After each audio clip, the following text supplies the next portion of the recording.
Hello दोस्तों, welcome to चलो bag भरो निकल पड़ो। मैं हूं आपका होस्ट नील पाटिल और आज मेरे साथ है मेरे बहुत ही अच्छे दोस्त और वीनावल के टूर मैनेजर अक्षय गायकवाड़। अक्षय वीनावल में कश्मीर स्पेशलिस्ट के नाम से जाने जाते हैं क्योंकि पिछले कुछ सालों में उन्होंने बहुत सारी कश्मीर की टूर्स की है in addition to other states from Incredible India also. आज के वीडियो में या आज के पॉडकास्ट एपिसोड में हम बात करने वाले हैं डल लेक के बारे में। और डल लेक के अगर आप फोटोज इंस्टाग्राम पे देखोगे तब वो फोटो देखने पर ही ऐसे लगता है कि मुझे अब भी डल लेक जाना है।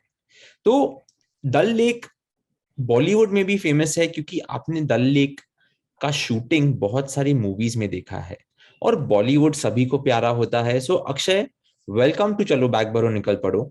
आई थिंक डल लेक के बारे में जब हम बात करेंगे तब एक बॉलीवुड से ही शुरू करते हैं। तो ऐसे कौन से मूवीज है जो हमने देखे हैं जहां पे डल लेक फीचर हुआ है और कुछ ऐसी बॉलीवुड स्टोरीज है क्या आपके पास?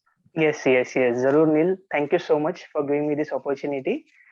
सो जैसे आपका ये सवाल है कि डल लेक से जुड़ी हुई बॉलीवुड किससे या फिर बॉलीवुड स्टोरीज आप कह सकते हो, तो मैं ये जरूर कहूंगा कि start from the late 60s till today, आज इस बॉलीवुड में कोई ऐसा एक्टर नहीं होगा या फिर कोई ऐसी एक्ट्रेस नहीं होगी जिन्होंने कश्मीर जाकर शूटिंग नहीं की होगी।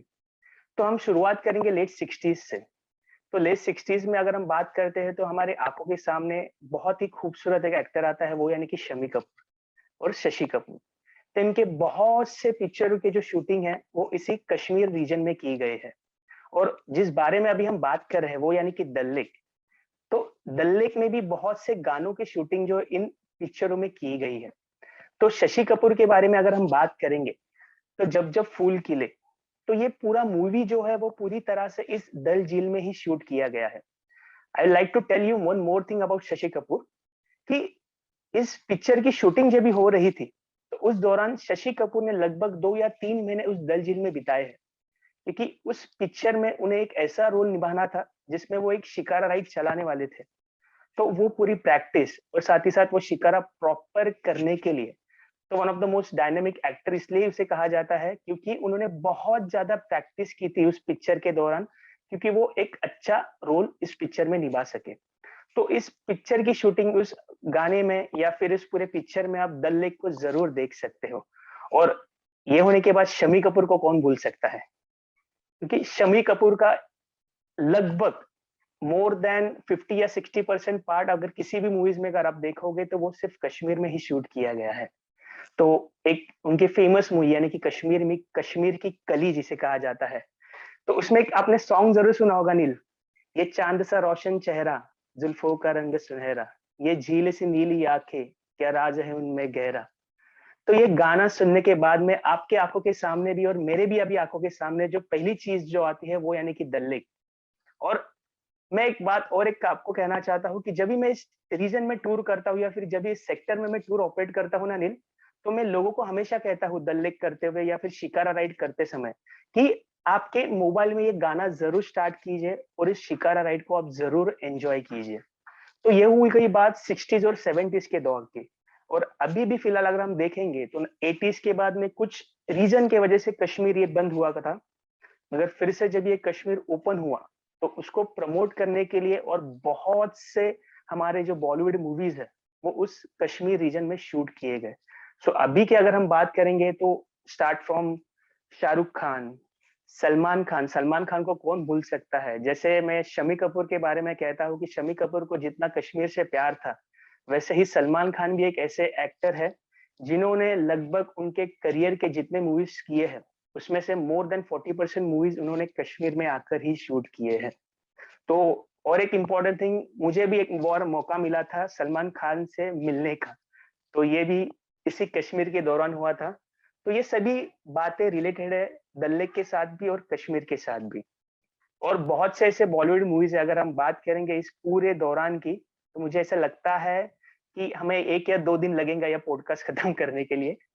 ग्रेट अक्षय। सो मैंने बॉलीवुड का ये क्वेश्चन पहले क्यों पूछा क्योंकि आपके एक्सप्रेशन से ही लगा कि आप भी एक बड़े बॉलीवुड के फैन हो यस और यस नील। बॉलीवुड और ट्रैवल का कुछ अलग ही नाता है। तो चलो आते हैं डल लेक की तरफ। डल लेक शुरुआत करते हैं कहाँ पर है और थोड़ा उसका इंट्रोडक्शन दीजिए हमें। हाँ, वन मोर थिंग नील, मुझे मैं आपको बताना ये भूल गया था। जैसे हम शम्मी कपूर के बारे में बात करते हैं, तो जैसे आई टोल्ड यू बिफोर कि बहुत से मूवीज की शूटिंग उन्होंने वहां पे की थी।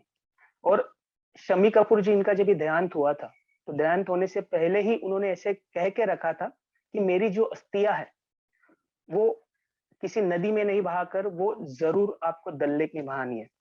तो ये भी की गई है। तो ऐसे कुछ छोटे मोटे फैक्ट्स है जो बहुत बार हमें पता नहीं होते हैं, मगर बॉलीवुड इतना क्लोज था और साथ ही साथ डल लेक इतना क्लोज था शम्मी कपूर के, तो उनकी जो अस्थियां भी है वो उस डल लेक में बहाई गई है। ओके, तो फिर आते हैं इंट्रोडक्शन की तरफ। चलो इंट्रोड्यूस कर दीजिए हमें डल लेक को।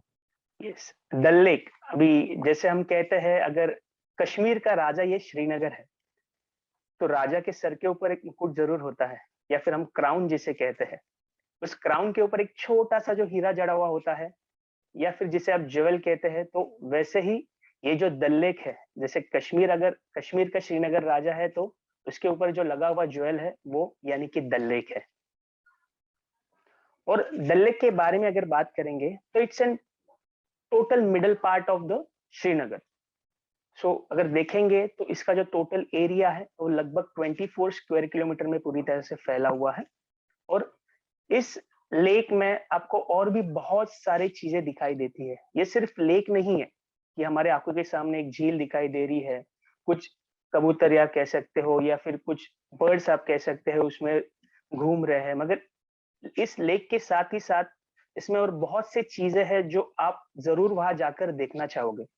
जैसे कि वहां के हाउस बोट्स, वहां के शिकारास, वहां के फ्लोटिंग मार्केट्स, वहां के फ्लोटिंग गार्डन्स, उसी के साथ ही साथ वहां पे बना हुआ एक बहुत ही खूबसूरत सा आइलैंड जिसे चार चिनार इस नाम से जाना जाता है। तो ये सभी चीजें आप इस डल लेक में जब भी आप घूमोगे या फिर डल लेक आप जब भी एक्सपीरियंस करोगे, तो ये सभी चीजें आपको वहां पे एंजॉय करने के लिए और देखने के लिए मिलती है। सो आपने अभी हाउस बोट्स मेंशन की, तो ये यस। हाउस बोट्स डल लेक में कैसे आई? हाँ, इसके पीछे भी एक बहुत ही अच्छी कहानी है नील। सो जैसे यहाँ पे इस कश्मीर में बहुत सारे रूलर रूल करके गए हुए हैं। Start from the Mughal emperor, उसके बाद में दुरानीज आते आए, और दुरानीज के बाद में यहाँ पे हमारे इंडियन एम्पर यानी कि राजा रंजीत सिंह। तो ये डोगरा एम्पायर जो था, तो जो भी डोगरा एम्पायर यहाँ पे रूल करने लगा, तो उस दौरान यहाँ पे ब्रिटिश भी रूल किया करते थे। तो जब भी ब्रिटिशर को, जैसे आप हो या फिर मैं हो या फिर कोई भी और व्यक्ति हो, जैसे उस कश्मीर को लेकर जिसके मन में प्यार होता है, तो वैसे ही जब भी इस ब्रिटिशर ने इस कश्मीर को देखा, तो उनके मन में भी उतना ही प्यार आया कि क्यों ना हम भी यहाँ पर आकर रहे, यहाँ पे आकर इस खूबसूरती का और इस डल झील को क्यों ना हम भी एंजॉय करें। मगर उस समय ऐसे कहा गया था कि अगर आप यहाँ पे आना चाहते हो और आप यहाँ पे रहना चाहते हो, तो आपको यहाँ पे कहीं जमीन नहीं दी जाएगी। तो वो सोचकर उन्होंने सोचा कि क्यों ना, अगर हमें जमीन नहीं मिलेगी, मगर ये खूबसूरत जो झील है, ये खूबसूरत जो लेक है, क्यों ना इस पे हम एक अलग कुछ चीज बनाए, तो जिस वजह से हम भी इस पूरे वैली को, इस खूबसूरत कश्मीर को हम क्यों ना एंजॉय कर पाए। तो वही सोचकर यहाँ पे एक पहली हाउस बोट बनाई गई, जिसका नाम रखा गया था विक्ट्री, क्योंकि एक अलग कंसेप्ट था सभी लोगों के लिए उस पानी में बनाई गई हाउस बोट। तो हाउस बोट के बारे में आपको भी जरूर नील पता होगा कि हाउस बोट का एक कंसेप्ट कैसा होता है। तो एक शॉर्ट में मैं आपको जरूर बताना चाहूंगा कि हाउस बोट ये क्या होती है। सो हाउस बोट एक पूरी तरह से लकड़े का घर आप कह सकते हो, जो कि पानी के अंदर होता है। तो ये नीचे का पोर्शन उसका देवदार वृक्ष से बनाया जाता है, और अंदर की जो पूरी कार्विंग आप देख सकते हो, मतलब हाउस बोट एंटर होने के बाद वो सिर्फ एक रूम नहीं होती है, जिसमें आपका लिविंग रूम होता है, जिसमें आपका किचन होता है, और लगभग 2 मिनिमम और maximum 5 rooms in one house boats होती है। और अंदर की जो पूरी कार्विंग वो की जाती है, वो अखरोट के पेड़ से की जाती है। वो हाउस बोट में मैं क्यों कहूंगा कि वहां पर जाकर रहना आपको जरूर चाहिए, क्योंकि एक एक्सपीरियंस, जैसे मैंने उनके बारे में आपको कहा कि उन्हें वो हाउस बोट बनाने क्यों लगी, उसके साथ ही साथ वो हाउस बोट में रहने के बाद उनको जो खूबसूरत नजारा था वो वहां से क्या दिखाई दे रहा था। तो वैसे ही मेरा भी एक मन होता है, जब भी हम कश्मीर जाते हैं तो हमारा पहला वन नाइट का स्टे हम हमेशा हाउस बोट में ही रखते हैं। क्योंकि कहते हैं ना, हम अगर किसी चीज की शुरुआत की जाए तो क्यों ना उसकी खूबसूरती से ही की जाए। तो उसी खूबसूरती से हम पहला ही नाइट हमारा हाउस बोट में रखते हैं, जिस वजह से जो शाम का समय होता है, तो शाम के समय अगर आप हाउस बोट के एक छोटे से गैलरी में बैठोगे और जो सनसेट अगर आप देखोगे तो उसके जो किरण होते हैं उस डल झील में गिरते हैं, और उस डल झील में गिरने के बाद वो ही किरण आपके मुंह के ऊपर गिरते हैं। तो एक बहुत ही अलग और बहुत ही खूबसूरत एक्सपीरियंस आपको वहां पे करने के लिए मिलता है। ग्रेट अक्षय, जैसे आपने कहा वीना वर्ल्ड के टूर पे जब आप जाते हो, और वीना वर्ल्ड कश्मीर को हजारों टूरिस्ट लेके जाते हैं हर साल, तो हमारा एक स्टे हाउस बोट में होता ही है। यस। एंड अगर आप ये पॉडकास्ट सुन रहे हो या अगर यूट्यूब पे आप देख रहे हो, तो अक्षय और मैं दोनों आपको रेकमेंड करेंगे कि अगर आप कश्मीर जा रहे हो तो ये हाउस बोट का एक्सपीरियंस जरूर करिए, क्योंकि that is one of the pride of Kashmir, pride of Srinagar and pride of Dal lake, ऐसे मैं कहूंगा। सो अक्षय, चलो अभी आते हैं, आपने और कुछ मेंशन किया था, वो था शिकारा और यस। चार चिनार। अभी अगर हमें चार चिनार जाना है तो हमें शिकारा से जाना होता है। अभी मुझे याद है जब मैं कश्मीर गया था कुछ सालों पहले, तभी एक बहुत ही अच्छी शिकारा राइड की थी। और जब मैं शिकारा राइड कर रहा था तभी एक ऐसे तंदूरी या कबाब जो सेकते हैं, यस। यस। यस। उसका यस। एक लाइक सुगंध आया। और मैंने देखा कि एक शिकारा में कोई तो ये बेच रहे थे, वो आपके शिकारा के बाजू में आते हैं और फिर आपको ये एक स्नैक्स देते हैं। तो राइट। थोड़ा शिकारा राइड के बारे में हमें बताइए और थोड़ा चार चिनार के बारे में बताइए। यस। सो जैसे ये हाउस बोट का कंसेप्ट था, तो हाउस बोट आने के लिए और जाने के लिए कुछ ना कुछ तो जरूरी था कि वहां पहुंचे कैसा जाए, या फिर वहां से वापस रोड की तरफ कैसे आया जाए। तो वही कंसेप्ट से ये शिकारा बनाई गई थी। तो जैसे हम वेनिस जाते हैं, अगर आप यूरोप गए तो अगर आप जरूर वेनिस जाके गंडोला राइड एंजॉय करते हो, तो वैसे ही यहाँ पे एक शिकारा बनाई गई, जिस वजह से जो लोकल ट्रांसपोर्ट हुआ करता था। तो आज भी अगर हम देखेंगे, सो जैसे मैंने कहा कि सिर्फ टूरिस्ट के लिए ही ये डल लेक बहुत इंपॉर्टेंट नहीं है। अगर आप यहाँ के लोकल लोगों के बारे में सोचोगे, तो ये इनका रोजगार या फिर पूरा जो हमारा दिन की दिनचर्या होती है, उसमें भी बहुत इंपॉर्टेंट रोल है इस डल लेक का। क्योंकि सिर्फ हाउस बोट ही नहीं आप देख सकते हो डल लेक में। सो हम जब ये शिकारा राइड को एंजॉय करते हैं नील, सो हम शुरुआत करते हैं किसी एक घाट से। सो एग्जैक्टली डल लेक के सामने एक बुलवर्ड रोड है, जिसे हम जैसे मुंबई में कहते हैं कि मरीन ड्राइव जो एरिया है, जिसे हम क्वींस ऑफ नेकलेस कहते हैं। तो वैसे ही कश्मीर का जो बुलवर्ड रोड है, तो उसे भी वहां का एक नेकलेस आप कह सकते हो। तो उसी रोड से आपको कहीं पे आना जाना है इस डल लेक में, तो आपको शिकारा राइड ये जरूर वहां पे एंजॉय करनी ही होती है, और आपको वो बहुत इंपॉर्टेंट जरिया है वहां उस डल सरोवर में घूमने के लिए। सो जो लोकल लोग हैं यहाँ के, तो उनके इस्तेमाल के लिए एक छोटी डोंगी हुआ करती थी। तो उस डोंगी को ही बाद में कन्वर्ट करके शिकारा बनाया गया। तो शिकारा ये इसलिए बनाया गया था कि जिस वजह से जो लोकल लोग वहां पे घूमने आते हैं, या फिर हम जैसे कुछ टूरिस्ट वहां पे घूमने आते हैं, तो आपको भी वहां पे बहुत अच्छा एक्सपीरियंस मिले और आप भी वहां पे बहुत अच्छी तरह से घूम पाए। तो इस शिकारा का कंसेप्ट ऐसे होता है कि आप आराम से 2 या 3 लोग एक शिकारा में बैठ सकते हो। इस टोटली कवर ऊपर से कवर होता है। और जैसे मैंने आपको फिल्म शूटिंग के बारे में पहले बताया कि अगर आपको अच्छी तरह से शिकारा राइड एंजॉय करनी है, अगर आप कपल होके जाते हो वहाँ पे, तो आपके लिए दोनों साइड में कर्टन्स भी होते हैं। तो आप एक अलग एक्सपीरियंस भी वहाँ पे एंजॉय कर सकते हैं, not for the small child, from 2 साल के बच्चों से लेके from the 80 years senior citizen तक, हर कोई वो शिकारा राइड जो है उसमें कंफर्टेबली आराम से बैठकर तकियों के साथ आप उस शिकार राइड को एंजॉय कर सकते हो। और वही शिकार राइड करते हुए हम वहां से आगे प्रोसीड करते हैं चार चिनार आइलैंड पे। So talking about the history, अगर हम हिस्ट्री के बारे में बात करेंगे, तो जैसे मैंने कहा कि डोगरा रूलर से पहले दुरानी एम्पायर था वहां पे, और दुरानी से पहले वहां पे मुगल था।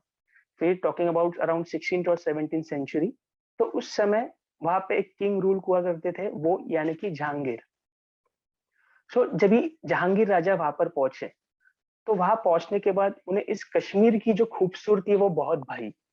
तो उन्होंने भी यही सोचा कि क्यों ना इसे इस जगह को मैं समर के लिए यूज किया करूं। तो वो ही सोचकर उन्होंने उस दौरान वहां पे आसपास में और दो खूबसूरत चीज बनाई, जो आप जरूर वहां जाकर देख सकते हो, वो यानी कि एक शालीमार और निशात। क्योंकि शालीमार और निशात के अगर आप एंट्रेंस पे रुकोगे या फिर आप उसके एंट्रेंस पर बैठोगे, तो उसके सामने जो खूबसूरत झील दिखाई देती है वो यानी कि डल लेक। तो वही सोचकर उन्होंने भी उस डल लेक के सामने वो खूबसूरत दो गार्डन्स बनाए, और साथ ही साथ एक छोटा सा आइलैंड उस दौरान वहां पे बनाया गया था। इसके पीछे भी एक इंटरेस्टिंग स्टोरी कही जाती है। वो स्टोरी ऐसी है कि ऐसे कहा जाता है, जब रानी नूरजहां जहांगीर राजा से रूठती थी या फिर कभी उनका झगड़ा हुआ होता था, तो हमेशा वो रानी जो है वहां से निकलकर शिकारा में बैठकर उस आइलैंड पे पहुंचती थी और आराम से वहां पे बैठती थी। तो अभी राजा को भी एक मन था कि बाबा कैसे रानी को वापस यहाँ पे लाया जाए। तो राजा उनके पीछे पीछे जाते थे और उस चार चिनार आइलैंड पे आपको चार पेड़ दिखाई देते हैं। वो जो चार पेड़ है वो चिनार के पेड़ है। तो ये चिनार के पेड़ ये कभी यहाँ पे लाए गए, तो जब ये एम्पायर यहाँ पे पहुंचा था तो इन्होंने ही ये जो पेड़ है वो ईरान से यहाँ मंगाए थे। और यहीं पे अगर आप पूरे कश्मीर में देखोगे तो आपको हर जगह पे ये चिनार के पेड़ इजीली दिखाई देते हैं। तो ऐसे कहा जाता है, ये स्टोरी है कि वहां पहुंचने के बाद फिर राजा रानी को मनाएगा कैसे। तो ऐसे कहा जाता है कि उस पत्ते को तोड़कर अपने घुटनों पर बैठकर वो रानी को मनाता था और रानी वहां पे खुश होकर वापस एक ही शिकारा में बैठ के वो वापस अपने घर के लिए निकलते थे। सो अक्षय, ऑफ कोर्स चार चिनार में एक क्वेश्चन है। मैं कुछ सालों पहले जब गया था तभी हम कश्मीरी आउटफिट में फोटो निकाल सकते हैं वहां पर, यस। और एक बहुत ही अच्छा कावा ड्रिंक भी मिलता है जो राइट राइट। वो शिकारा में होता है। तो आज भी क्या वो हम कर सकते हैं? यस यस, कश्मीरी आउटफिट्स में कैसे होता है कि अगर आप शिकारा राइड जब स्टार्ट करते हो तो शिकारा राइड करते समय भी आपको हर एक शिकारा के साथ आपको कश्मीरी आउटफिट्स वाले लोग दिखाई देंगे, जो आपके पास आते हैं, आपको कहते हैं कि please if you want to take photo you can take the photos. तो उस आउटफिट्स में फोटो निकालने का मजा भी एक बहुत अलग होता है। जैसे हम किसी भी कंट्री में जाते हैं या फिर हमारे भारत के किसी भी स्टेट्स में जाते हैं, तो वहाँ का लोकल पहनावा हमेशा वहाँ पे दिखाई देता है आपको। तो हमारा भी एक मन करता है क्यों ना हम इस लोकल पहनावे को पहनकर अपने खुद के फोटोज क्लिक करें। तो वैसे ही यहाँ पे ट्रेडिशनल फोटोज में आप जरूर वहाँ पे फोटोज क्लिक कर सकते हो। तो जिसे गाउन टाइप पहना जाता है, जिसे वहाँ के लोकल लोग फेरन कहते हैं। तो फेरन ये क्यों पहना जाता है, क्योंकि जैसे आपको कश्मीर के बारे में पता होगा कि यहाँ पे टोटल 4 क्लाइमेट्स, या फिर आपको कश्मीर देखना है तो लगभग आपको 4 बार जाना पड़ेगा वहां पे। सो इस दौरान जब भी विंटर का मौसम होता है तो उस दौरान वो गाउन टॉप जिसे फेरन कहते हैं वो पहनकर वो घूमते हैं, जिस वजह से उनको जो ठंडी है या फिर वहाँ का जो क्लाइमेट है वो को वहाँ पे प्रॉपर सूट हो। तो वो ही पहनकर उनके जो ऑर्नामेंट्स होते हैं वो बहुत ही खूबसूरत होते हैं। वो ऑर्नामेंट्स भी जो है जब भी विंटर का मौसम होता है तो यहाँ के जो लोकल लोग हैं वो अपने पूरे काम को सिलसिले को शुरू रखने के लिए अपने घर में बैठकर ही ये सभी चीजें विंटर के दौरान किया करते हैं। तो वही आउटफिट्स में अब आज भी जब भी आप चार चिनार जाते हो या फिर शिकारा में बैठते हो तो आपको कहीं पे भी उस आउटफिट्स में फोटो आप आराम से निकाल सकते हो। और एक आपका जो एक सवाल था जो मैं पहले भूल गया आपको बताना, यानी कि आपको जो इन रूट जाते समय बहुत ही अच्छी खुशबू आती है, तो वो खुशबू किस चीज की होती है? तो उसे यहाँ पे थूजी कहा जाता है। थूजी यानी कि क्या होता है, एक नॉन वेजिटेरियन डिश होती है ये, जिसमें चिकन होता है और चिकन को कोयले के ऊपर रखकर मैरिनेट कर कर उसे बहुत अच्छी तरह से जो है वो फ्राई किया जाता है। और वही चीज आपको दी जाती है एक रोटी के साथ। उस रोटी को यहाँ पे चोट कहा जाता है। उस चोट के साथ आपको दो चटनी दी जाती है, एक यानी कि ग्रीन और दूसरी यानी कि पिंक। तो इस चटनी के साथ और उस शिकारा राइड को एंजॉय करते हुए अगर आप ये चीज वहां पे खाते हैं तो एक बहुत अलग एक्सपीरियंस भी आपको वहां पे मिलता है। ग्रेट। सो हमने बॉलीवुड के बारे में बात की है, हाउस बोट्स के बारे में बात की है, शिकारा राइड, जो हम खाना मिलता है, जो हमें ड्रिंक्स मिलते हैं डल लेक में, उसके बारे में बात की है, चार चिनार के बारे में बात की है। पर अक्षय, ऐसा भी सुना है कि ऑफ कोर्स आपने थोड़ी हिस्ट्री के बारे में तो हमें बताया कि यस। कैसे रूलर्स थे, क्यों चार चिनार बना, उसकी हिस्ट्री क्या है, बहुत सारी। पर ऐसे भी सुना है कि जो माइथोलॉजिकल हिस्ट्री है इंडिया की, उसमें भी यस। डल लेक ये बहुत फेमस है। तो चलो उसके बारे में थोड़ा बताइए। यस नील, जैसे अगर हम पहले कश्मीर के बारे में बात करेंगे फ्रॉम द माइथोलॉजिकल पार्ट, तो ऐसे कहा जाता है ये कश्मीर पूरी तरह से एक सरोवर था। मतलब जो आज आप वहां पे हिमालयन रेंजेस देख रहे हो, तो वहां पे किसी तरह के कोई रेंजेस नहीं हुआ करते थे। तो ये पूरा जो कश्मीर वैली थी वो पूरी तरह से पानी के अंदर थी। तो उस समय इस एरिया को कहा जाता था फिर, या फिर इस रीजन को कहा जाता था सतीसार। तो सतीसार इसे क्यों कहा जाता है? तो ऐसा कहना है कि जब भी पार्वती यहाँ पे थी, तो पार्वती इसी मार्ग से होते हुए जो है वो स्वर्ग की तरफ जा रही थी। तो जहाँ से उनकी शुरुआत हुई थी, वो वही सार है या फिर सती सार है, जहाँ से उन्होंने स्वर्ग के रास्ते जाने की शुरुआत की थी। तो उसी वजह से इस पूरे एरिया को पहले सती सार इस नाम से जाना जाता था। तो सती यानी कि पार्वती और सार यानी कि वहां का सरोवर। तो सती सार के नाम से पहले इस झील को या फिर इस पूरे नगरी को जाना जाता था। तो जैसे ही ये बात खत्म होती है तो आगे और एक बात आती है, जैसे कि इस खूबसूरत नगरी में जैसे अगर देवों का वास है, तो वैसे ही राक्षसों का वास जरूर वहां पे रहेगा। तो वैसे ही और एक माइथोलॉजिकल स्टोरी ये भी है कि जब भी यहाँ पे ये सरोवर था और उसी के आसपास में एक किंगडम हुआ करता था जिसे नागा किंगडम कहा जाता है। तो उस नागा किंगडम में बहुत से लोग रहा करते थे और उस दौरान उस सार में या फिर उस लेक में आप कह सकते हो कि एक राक्षस हुआ करता था जिसका नाम था जलदभव नामक राक्षस। तो ये जलदभव नामक राक्षस जो था वो यहाँ के लोगों को, उसके साथ ही साथ यहाँ की सभी प्रजाओं को बहुत तकलीफ देता था। कभी उन्हें मारता था, उन्हें वहां से उठाकर अपने पानी में लेकर जाता था। तो इससे ये लोग बहुत ज्यादा परेशान हुए थे। तो उसी दौरान यहाँ से कश्यप ऋषि जा रहे थे। तो जब भी उनको ये बातें पता चले कि यहाँ पे इन लोगों को इस राक्षस की वजह से बहुत तकलीफ हो रही है, तो यही सोचकर उन्होंने कहा कि मुझे इन लोगों के लिए कुछ तो करना चाहिए। तो कश्यप ऋषि ने तपस्या कर कर विष्णु जी को बुलाया और विष्णु जी ने उनके साथी जो थे यानी बलराम बलराम जी को यहाँ पे भेजा और उन्होंने कहा कि आपको यहाँ पर जाकर इन लोगों की मदद करनी है।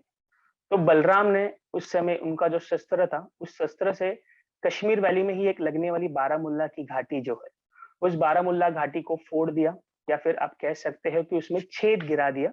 और उस छेद गिरने की वजह से वहां का जो पूरा पानी था वो वहां से निकलकर वो राक्षस जो वो ऊपर आ गया, क्योंकि उस राक्षस को उस पानी के अंदर मारना बहुत असंभव था। तो जैसे ही वो राक्षस ऊपर आया, तो उस राक्षस का वध होने के बाद में कश्यप ऋषि, तो आज हम जिस नाम से कश्मीर को जानते हैं यानी कि कश्मीर, तो पहले इस एरिया को कश्यप मरु, फिर उसके बाद में जैसा अपभ्रंश होते होते हुए आज हम जिस कश्यप मरु को कश्मीर के नाम से जानते हैं। तो अक्षय, आज पता चला आपको कश्मीर स्पेशलिस्ट क्यों कहा जाता है। यस दोस्तों, कश्मीर या श्रीनगर में ऑफ कोर्स डल लेक तो है, उसी की तरह नगिन लेक है, शालीमार गार्डन्स है, चार चिनार है, शिकारा राइड कर सकते हैं, हाउस बोट भी है, और ऐसे बहुत सारे एक्सपीरियंस हम श्रीनगर में और कश्मीर में देख सकते हैं। और वीना वर्ल्ड का टूर मैनेजर तो आपके साथ ही होता है। बीच में अक्षय ने यह भी बताया था कि कश्मीर एक all around the year destination है। वहां समर में भी जा सकते हैं, विंटर में भी जा सकते हैं। तो उसी के लिए जब आप वीना वर्ल्ड के साथ बुक करते हो, तब आपको एक प्री डिपार्चर डॉक्यूमेंट मिलती है, जहां पे हम आपको एक चेकलिस्ट देते हैं कि एग्जैक्टली कौन से क्लोथ्स आपको आपके बैग में भरने हैं। क्योंकि ऐसे नहीं होना चाहिए कि आप ठंडी के मौसम में जाते हो और आपके पास ठंडी के कपड़े ही नहीं है, या आप गर्मी के मौसम में जाते हो और पूरे ठंडी के कपड़े लेके जाते हो। हम हमेशा कहते हैं कि आपको एक स्मार्ट ट्रैवलर बनना है। तो अगर आपको स्मार्ट ट्रैवलर बनना है, उसी के लिए हमने ये प्री डिपार्चर डॉक्यूमेंट बनाया है। जब आप वीना वर्ल्ड के साथ आपकी नेक्स्ट कश्मीर टूर बुक करोगे, तब ऑफकोर्स ये प्री डिपार्चर डॉक्यूमेंट तो होगा ही, पर उसी के साथ अक्षय या अक्षय की तरह हमारे बहुत सारे टूर मैनेजर्स ऐसी ही इंफॉर्मेशन आपको देंगे। Akshay, thank you so much for coming on चलो बैग भरो निकल पड़ो। आज तो अपने सिर्फ डल लेक का एक इंट्रोडक्शन दिया है, कश्मीर को इंट्रोड्यूस किया है। कश्मीर में बहुत सारी ऐसी जगहें हैं जिसके बारे में आपसे हम और इंफॉर्मेशन लेंगे अगले एपिसोड्स में। But thank you so much for coming. आप जल्दी ही और टूर्स पे जाओगे, उसके लिए आपको ऑल द बेस्ट। एंड दोस्तों, viewers and listeners, thank you so much for tuning in to चलो बैग भरो निकल पड़ो। हम मिलेंगे अगले week with another interesting topic. Until then, take care, stay safe and good bye.